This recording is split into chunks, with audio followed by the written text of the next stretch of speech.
बात हो रही थी पाकिस्तान सुपर लीग सीजन 10 की, जिसमें आज match number 10 Islamabad United versus Karachi Kings है। और फैंस तो चाहते हैं कि कराची, क्योंकि कराची में मैच है, कराची ये मैच जीते। इस्लामाबाद क्योंकि 3 खेला है, 3 के 3 जीता हुआ है, तो पॉइंट्स टेबल पर जरा जो है कंपटीशन तगड़ा रखने के लिए इस्लामाबाद का हारना जरूरी है, ताकि एंड तक ये ना पता चले कि कौन सी टीम डायरेक्टली क्वालिफाई कर रही है प्लेऑफ्स के लिए। इस पर भी बात करते हैं, लेकिन अभी हमने बात करना बड़ा जरूरी है पाकिस्तान वुमेन क्रिकेट, जिन्होंने 2025 वर्ल्ड कप के लिए क्वालिफाई कर लिया। मोहसिन नकवी साहब ने अप्रिशिएट किया है और वो अपने स्टांस पर कायम है कि अब हमने क्वालिफाई कर लिया, अब हाइब्रिड मॉडल पर ही वर्ल्ड कप होगा। इंडिया पाकिस्तान क्रिकेट टीम की नहीं जाएगी, पाकिस्तान नहीं जाएगी, और इस पर देखना है कि मजीद कितना तगड़ा स्टांस रहता है। बहरहाल ये एक ग्रेट अचीवमेंट थी पाकिस्तान वुमेन की जानिब से क्वालिफाई किया। ऑन द अदर हैंड कल बड़ा एक हंगामा केस जो मैच था वो हमने देखा। वेस्ट इंडीज एक नैरो मार्जिन से नेट रन रेट पर बाहर हो गया। वो क्या स्टोरी थी, आकिब से जानते हैं, देन फिर हम स्टैट्स की बात अहमद सही से करते हैं। अस्सलाम वालेकुम आकिब। जी वालेकुम सलाम हमजा।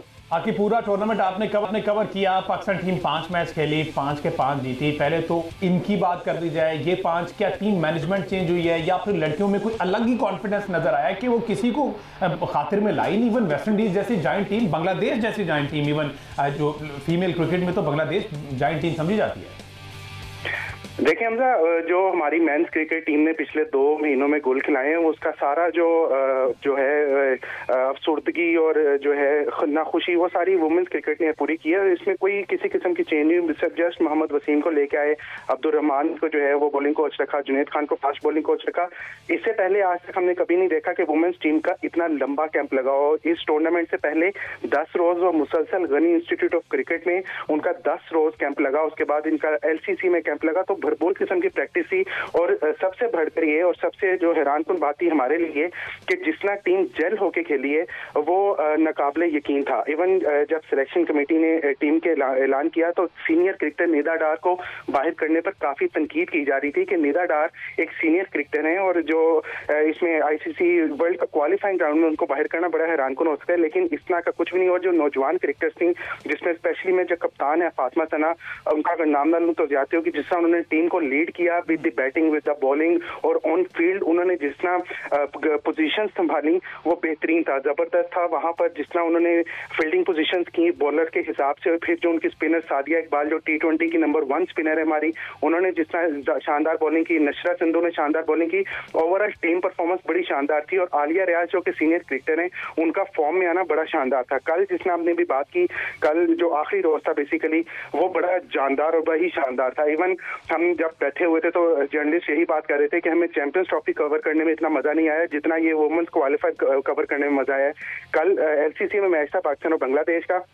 वहां पर आल्दो के बांग्लादेश मैच से पहले लग रहा था कि बांग्लादेश की टीम जो है पाकिस्तान को टफ टाइम देगी, लेकिन पाकिस्तान की टीम ने बड़ा जबरदस्त शानदार खेल पेश किया और उनकी जो टॉप स्कोरर थी ऊपर वाली निगार सुल्ताना और एक और शर्मीन अख्तर, उन दोनों को जल्दी आउट करके बांग्लादेश को बैकफुट पर कर दिया और पाकिस्तान ने वो मैच बासानी हासिल कर जीत लिया। लेकिन वहां पर सबकी नजरें रन रेट पे थी, क्योंकि बांग्लादेश के 6 पॉइंट से, वेस्ट इंडीज के 4 पॉइंट से, और वेस्ट इंडीज का मैच था थाईलैंड के साथ कदाफी स्टेडियम में, और वेस्ट इंडीज को एक एज ये था क्योंकि उनका मैच दोपहर 2 बजे शुरू होना था, तो उनको एक टारगेट पता चल गया था कि हमने इतने मार्जिन से जीतना है। तो 166 रन जो है वो थाईलैंड ने बनाया वेस्ट इंडीज के खिलाफ, और वहां पर जो जज्बाती मनाजिर थे, बड़ा ही शानदार मनाजिर है। 10 ओवरों में उन्होंने चेज करना था वेस्ट इंडीज ने 10.1 ओवर्स में, और जो आखिरी बॉल थी तो उस पे जो है 10.5 ओवर्स में 162 रन से, और वेस्ट इंडीज को अगर इक्वेशन हम निकालें तो वहां पर एक चौका दरकार था, चौका करके 166 उनका रन बराबर होते, और उसके बाद वो छक्का अगर लगा देती तो वो रन रेट पे बांग्लादेश से ऊपर आ जाती।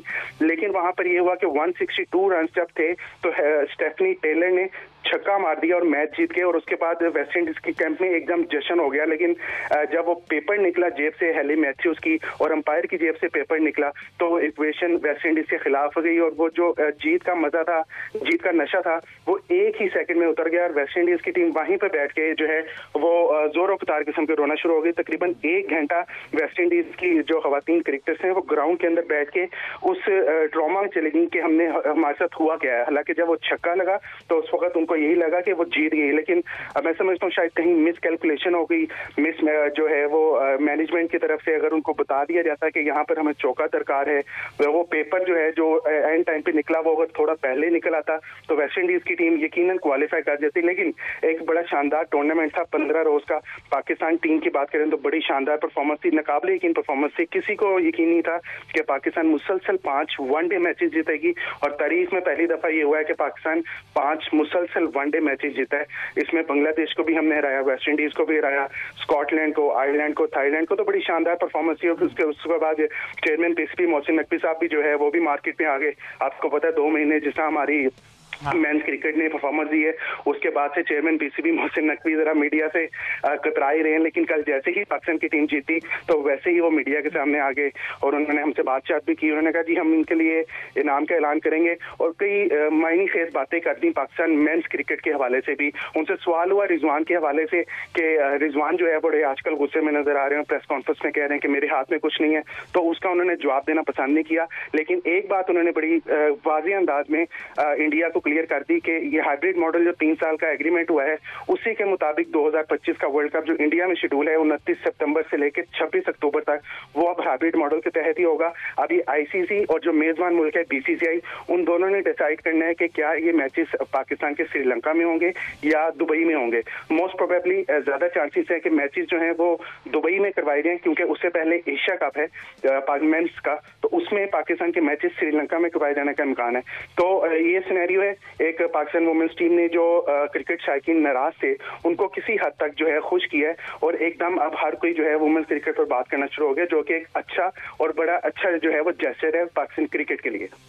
बिल्कुल सितारा मुझे सब वैसे कहीं ना कहीं ख़वातीन भी डिज़र्व करती थी इस तरह के कि वो भी लाइमलाइट में आए, उन पर भी बात हो और लोग उनको देखने। और हमने देखा कि कुछ स्पेक्टेटर्स ग्राउंड में थे, देखने भी गए हुए थे, लड़कियां देखने गई थी, तो ये एक अच्छा जैसे ये देखें कल्चर डेवलप करने की बात होती है। ये जो जब जीत मिलती है तो फिर जाहिर है कि एक कॉन्फिडेंस आता है पूरी कौम के अंदर भी, शायकीन के अंदर भी। ये पीसीबी के लिए भी एक हाई टाइम है कि ख़वातीन की जो क्रिकेट है उसकी डेवलपमेंट के लिए मज़ीद काम किया जाए, उनके लिए जो अलग ट्रेनिंग फैसिलिटीज़ हैं वो फराहम की जाएँ, और जिस तरह से क्रिकेट की डेवलपमेंट का काम बड़े शहरों में हो रहा है उस तरह से ही इसको जो है वो छोटे शहरों के अंदर भी लेकर जाया जाए ताकि टैलेंट का भी एक पूल तैयार हो और एक कंपटीशन के जरिए क्वालिटी क्रिकेट जो है वो ख़वातीन के अंदर भी हमें देखने को मिले। ठीक है जी, इस पर कल के शो में आकिब को इन हाउस इन्वाइट करेंगे, मजीद भी बात करेंगे, क्योंकि अब जो PSL लाहौर की जानिब रवा दवा है, 24 अप्रैल को पहला मैच लाहौर में, उससे पहले मुल्तान और कराची की लेग जो है वो कंप्लीट होने वाली है। तो उस पर हमने देखना है कि कज़ाफ़ी स्टेडियम की अब क्या तैयारियां हैं, वहाँ पर मैनेजमेंट क्या काम कर रही है। हाइप क्रिएट करने में कराची में नाकाम रहे, लेकिन लाहौरिया हमेशा क्राउड फुल तो देते हैं, लेकिन इस साल कुछ सूरत हाल मुख्तलिफ चल रही है। टिकट्स के हवाले से भी देखा जाए तो वो भी आकिब ने हमें बताया था कि पहले दिन कोई ऐसा रश नहीं था, लेकिन अब की क्या सूरत हाल है वो कल के शो में बात करेंगे। तो जाते जाते अहमद सईद साहब, इस्लामाबाद या कराची? देखें मैं तो पहले दिन से ये स्टांस है कि टेबल टफ होना चाहिए, तो इस लिहाज से मैं चाहता हूँ कराची की टीम मैच जीते। लेट्स सी जी, इस पर हम कल के शो में बात करेंगे। हमें दीजिए इजाज़त। अल्लाह हाफ़िज़।